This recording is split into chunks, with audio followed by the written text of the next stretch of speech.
Hello guys, meron tayo ditong taho. Bali, ano siya, milk, soya milk. Ngayon, paghahaluin natin siya ng Yakult. Ano kaya magiging lasa nito?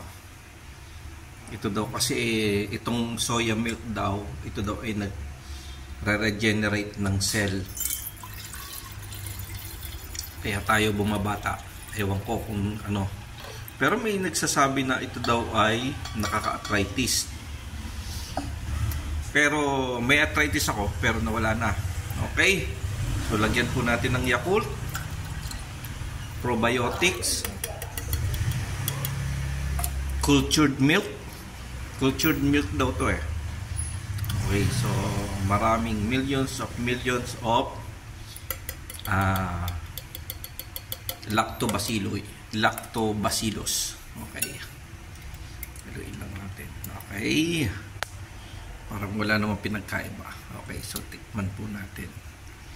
Okay, thank you very much. Okay, so natikman na natin.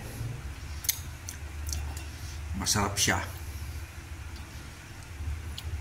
Napakasarap. Pero lasang soya pa rin. Okay, tingnan natin kung ano magiging result mga ilang araw. Kasi pagod na pagod ako sa pagbabike. Thank you very much for watching.